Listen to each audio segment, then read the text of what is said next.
Hey, hey, hey. All right, YouTube. PJ and I are in the Ontario airport right now. Ontario, I like it. Ontario? I don't know. No, Ontario sounded way better. Correct us on how to say that. Anyways, we're sitting here at the bar taking selfie videos of ourselves looking weird, but we're fired up. We're Taiwan bound. By the way, this is the coolest airport I've ever been to. There is no one here. International, taking a China Air flight over to Taipei, and this is the most mellow airport experience I've ever had. So highly recommend it. Direct flight, 14 hours. We're taking you guys along for the ride with us, so stay tuned. All right, YouTube. We'll see you in Taiwan. 14-hour direct flight from Ontario International Airport. Ni hao. Ni hao.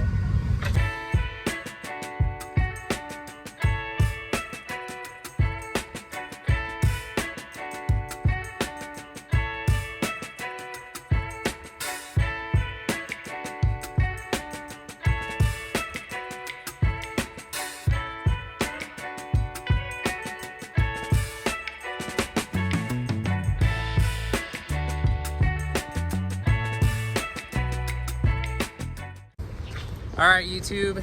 So PJ and I landed in Taiwan about 30 minutes ago. We just checked in our hotel.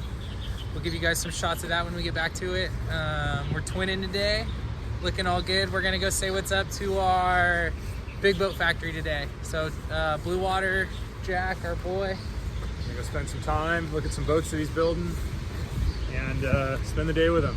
We're gonna bring you guys along with us. I'm gonna flip the camera around and show you guys this beautiful park that we're walking through right now. And it's kind of raining in Taiwan right now, but it's funny because when we left San Diego, it was raining and the weather was the exact same. And PJ, yes, he's limping pretty good. He's getting up there in the old digits, if you know what I mean. A little long in the tooth. Maybe we'll show you guys some some Taiwanese culture and take you to TGI Fridays tonight. Oh, there's Burger King too. Awesome. All right, stay tuned.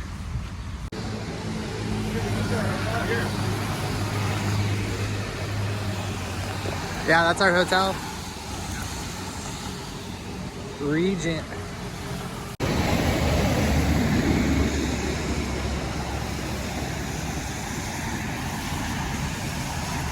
Taiwan.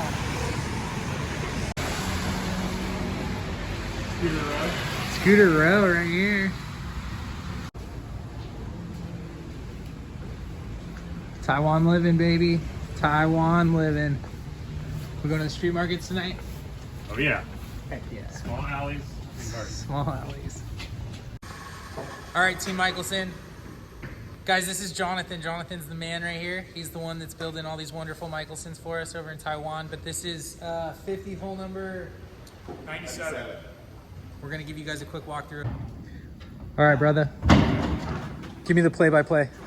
All right, so I just kind of wanted to point out, this is the engine room on this brand new 50. Poor PJ's knees all bummed. Yeah, sorry, I'm slow, but so we have our stringers here. This is actually where the shaft seal will go here. This is where the shaft will go through the hole. Sorry, I'm jumping around a little bit, but You're okay. this is your center fuel tank. So this is your 500-gallon fuel tank, and then you have two fuel tanks. You can see the starboard one there. These are each 250 gallons. That's the access on the top of it right there. How we always show you guys on the access from the floors. The engines will sit basically right here, and then this is obviously the aft end of our engine room. So I just kind of wanted to show you guys what this looks like before anything's installed. Our close coupled transmissions will be here, and then there'll be an access plate here, which will probably be never taken off. But you have these really neat areas between the fuel tanks, and we usually put our batteries in here. One side is the house batteries, the other side is the start batteries. And it's a little hard to appreciate at this stage, but when you're on a new boat and it's totally built, these are really nice areas, big storage areas. And then we have a crossover valve, or a crossover line, so you actually can connect or isolate the fuel tanks if you want to run it as one big tank, or you can isolate them and separate them, you know, how you want. All right, let me hop down there. All right. Sorry, so this is the access that PJ was talking about right here. So this is where your batteries go, and then they just sit on top of the stringer right there. It's really cool. And then that's your port fuel tank, center fuel tank, starboard fuel tank. Let's head it forward. They install the bulkheads with marine ply, and they tab them. So anywhere where a bulkhead or a web frame on this boat meet the hull, they reinforce every one of those with fiberglass. Hang on, but tell us where you guys are standing and why this 50 is so cool. So this is going to be a 3-stateroom 50. And we've only built about probably 3 or 4 of those over all these years. So this is going to be a pretty unique one. And Jonathan, tell us about this area here. Well, this is under salon. Yeah. This is where the seakeeper gyro goes. Yep. Yeah, and there's a staircase. So on your port side, this is the third, gas stateroom. Yep. Yeah, and on the starboard side is the main gas stateroom. Is that how you call it? Yeah, well, yeah, exactly. So we have the main guest stateroom, the stateroom number 3, and then the master stateroom is forward. They don't have the bulkheads in for the other stateroom, but there'll be a head on each side, and then a nice big stateroom on the starboard. Awesome. And you can see here, so I love showing them like the access plates to everything too. Oh yeah. So that's going to be your holding tank, right? Water. No, the water. Oh, okay. In front of that will be the holding tank? Holding There tank it is forward. right there. And then Jonathan, are these the mounting plates for the Seakeeper? Yes. Okay. They are. So the stringers get reinforced with those big steel plates for the Seakeeper? You can see here. And you actually build this stringer for the gyro, right? Right. Normally it would just be the single, but they actually build another stringer For attached to the main just for the stringer gyro. for the gyro. How cool. All right, I'm going to hop down. And Okay, port side. This is one of the staterooms, right? Right. Okay. And then in front of it, so there'll be, this is the bulkhead that's going to lead into the master stateroom? No, I think no, it's a right head. here, Sam. This is the entrance to the master. Okay. It's a master. This will be the head. This will be a head. This will be the guest head? This will be the guest head. Very cool. Master head. Master head. Guest head will be on my side. Okay. Right. Yes. Right. We forgot which boat we were on for a minute. I'll put a small clip of the GA so you guys understand what we're talking about. Yeah. And all of this, guys, remember, so the floor goes on top of all of the whatever we're going to call We this. call this stick and twig. It's kind of a funny name. It's like the superstructure or whatever. It's the main support for the floor. It's essentially your floor joist. But where our guy is standing right here, that's all storage underneath. So on all those cabinets that we have that lift up underneath the carpet, that's where it all goes. So you have great access to this whole thing. You can see where the factory intentionally has cutouts for everything to go, so you can have more storage down here. So show them, this is our holding tank here. Now Right, it's making right. sense. Correct. And then You can see the black rubber hose. Yep. Those are where they go in. So you'll have a pump out on port and starboard, and then that'll be the vent. Mm-hmm. Perfect. This one could be in. And then these will be from each toilet. Right. and Sam, quiz. What's this for? Gosh, I have no idea. What is it? It's a shower sump. So that'll go right in front of the holding tank, and that's where all your shower water goes before it's pumped overboard. They don't have it installed quite yet. Awesome.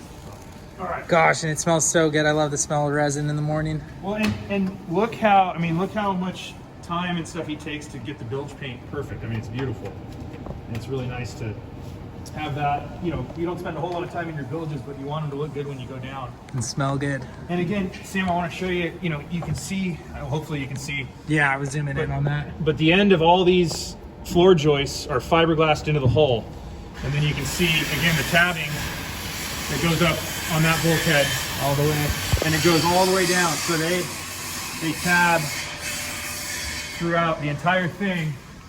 And the other thing that's noteworthy on these Mikelsons is this boat's still sitting in the mold, which we can show you when we come out, but they're gonna pop this out of the mold, and then they're gonna put the deck on. And when they join the deck and the hull, which is here, That's why they have all that extra overlay.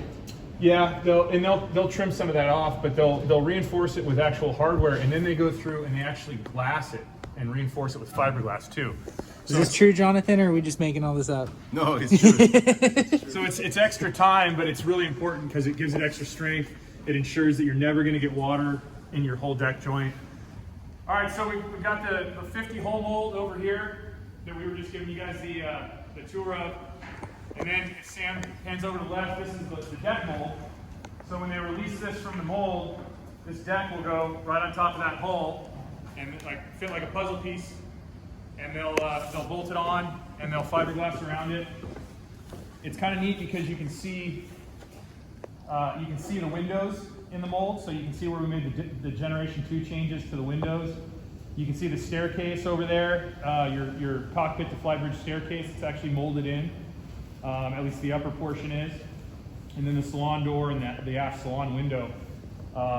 Anchor locker, all this stuff is so cool. Anchor locker here, and you can see the deck hatches. And you can see they even fiberglass in these tubes for the wire runs. And then Jonathan, on this boat, we're gonna have 2 more hatches up forward, Right. Above the, yeah. We're gonna cut it right. Okay. And then this is the excess like we had on this mold to join it together. And if you can see back, like you can see, the bait tank tubes back there. Where Can I walk on this? Huh? Can I walk on this? Yeah, sure. That's what you said. Breaking all the rules today. Oh yeah, it feels like so solid. I mean, I guess it should, right? It should, it is. So again, for wire runs. There's our rod locker. Rod locker storage, and then these just give it strength. Those are just stringers in the ceiling to give it strength, and then we call these mullions. And these go between the front windows, obviously, to give that part strength. All right, I'm gonna attempt to walk up there. I'm not gonna film it. Not as bad as I thought. Thanks to these nice 50. Yeah, so cool. So this is the bottom of the bait tanks right here.